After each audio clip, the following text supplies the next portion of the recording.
YouTuber Vaishnavi చనిపోయి 10 రోజులు అవుతుంది. ఫస్ట్ ఒక 3 రోజుల వరకు మనలాంటి యూట్యూబర్స్ జర్నలిస్టులు అందరూ హడావిడి చేశారు. మరి ఎందుకు చల్లబడ్డారు? వ్యూస్ రావట్లేదా? వ్యూస్ కోసానికైనా మీరు ట్రై చేసింది.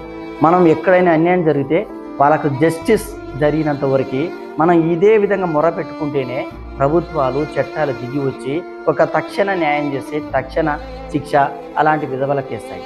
మనం ఏం చేస్తున్నాం? ఒక 2 రోజులు 3 రోజులు ఒక హైప్ క్రియేట్ చేసుకొని వ్యూస్ తెచ్చుకుంటున్నాం తప్ప ఆ బాధితులకు ఎక్కడైనా న్యాయం చేస్తున్నామా? ఒకరు ఇద్దరు యూట్యూబర్స్ తప్ప అమ్మాయికి న్యాయం చేసే దిశగా ఒక్క ఛానల్ అయినా అసలు వీడియోస్ చేస్తుందా? జస్టిస్ ఫర్ వైష్ణవి పేరుతోటి ఒక్క యువకుడైనా రోడ్డు మీదకి వచ్చి ధర్నాలు చేస్తుందా? కనీసం సోషల్ మీడియాలో హ్యాష్ ట్యాగ్ పేరు మీద కూడా జస్టిస్ ఫర్ వైష్ణవి పెడుతున్నారా? లేదే. ప్రతిసారి ఇదే విధంగా జరుగుతుంది. ఏ మహిళకు కానీ ఏ అమ్మాయి కానీ అన్యాయం జరిగినా కేవలం వారం లేదా 10 రోజుల్లో మనం మర్చిపోతాం. ఇంకొక కొత్త ఇన్సిడెంట్ వస్తుంది, దాన్ని హైప్ క్రియేట్ చేస్తాం, ఇది మర్చిపోతున్నాం. మనం ఆ విధంగా చేయకుండా ఒక్కరికంటే ఒక్కరికైనా సరే పక్కా వాళ్ళకు న్యాయం జరిగే విధంగా మనం పోరాడితే నెక్స్ట్ ఈ హరిబాబు లాంటి విధవలు భయపడతారు అని గతంలో మన ఛానల్లో వీడియో చేయడం కూడా జరిగింది. కానీ 10 రోజులైంది కదా, అది పాత మార్పు అయిందనే విధంగా మనం ఎందుకు చేస్తున్నాం? సరే, యూట్యూబర్స్ జర్నలిస్టులు అందరు పక్క పెడితే కామన్ మ్యాన్ కూడా ఎందుకు మర్చిపోతుండు? ఎందుకు? వైష్ణవి మన ఫ్యామిలీ మెంబర్ కదా, వైష్ణవి మన చెల్లి కాదు కదా, వైష్ణవి మన అక్క కాదు కదా, అంతేనా? రేపు మన ఇంటి వరకు వస్తే మనకు ఆ బాధ తెలుస్తుందా? మీరే చెప్పండి, ఒకసారి ఆలోచించండి. ఇలాంటి మానవత్వం లేని మృగాలని, క్రూర మృగాలని బహిరంగంగా ఎన్కౌంటర్ చేయండి రేవంత్ రెడ్డి గారు అని మన ఛానల్లో వేడుకోవడం జరిగింది. మళ్ళీ కూడా మన ఛానల్లో వీడియో చేస్తున్నాం. ఎందుకంటే ఒక్క వైష్ణవికి న్యాయం జరిగితే 2 తెలుగు రాష్ట్రాల్లో కాదు, భారతదేశంలో మరో వైష్ణవి లాంటి అమాయకపు బాలిక బలి కాబోదు. కాబట్టి డెఫినెట్గా ఒక్కరి కోసానికైనా మనం స్టాండ్ తీసుకొని మనం ఫైట్ చేస్తే ఇలాంటి విధవలు ఇలాంటి నీచపు పనిచేయరు. అవసరమైతే ఇలాంటి విధవలు మళ్ళీ పుట్టరు. కాబట్టి ఒక్కొక్క ఇన్సిడెంట్కు న్యాయం జరిగేంత వరకు పోరాడదాం.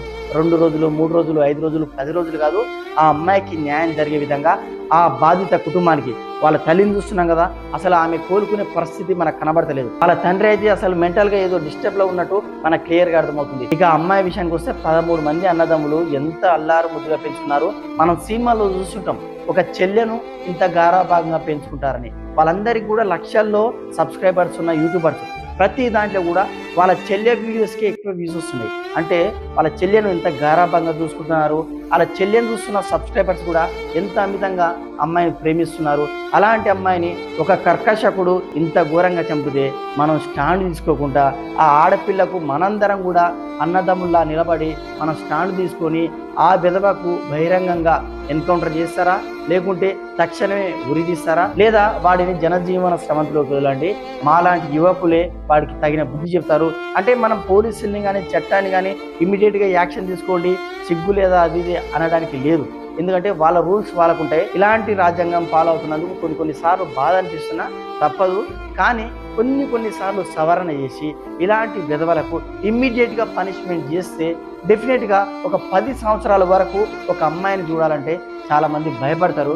కానీ మన చట్టాలు ఈ విధంగా ఉన్నాయి. సో ఏదేమైనా కూడా చట్టాలను విమర్శించే రైట్స్ మనకు లేవు. కాబట్టి మనందరం యూనిట్గా, మనందరం ఐక్యమత్యంగా ఒక తాటిపైకి వచ్చి వయసుకు పక్కా న్యాయం జరగాలని డిమాండ్ చేస్తే డెఫినెట్గా గవర్నమెంట్ కూడా దిగి వస్తుంది. అది కాకుండా 1-2 రోజులు మనం స్టేటస్ పెట్టుకున్నాం, వీడియో చేసినాం, అయిపోయిందంటే ఇలాంటి వైష్ణవి మరొకరు బలి కాబోతున్నట్లు ఇదే క్లియర్ సంకేతాలు. సో ఈ వీడియో చూస్తున్న వ్యూవర్స్ అందరూ దయచేసి జస్టిస్ ఫర్ వైష్ణవి పేరుతోటి సోషల్ మీడియాలో డిమాండ్ చేయండి, న్యాయం చేయాలని.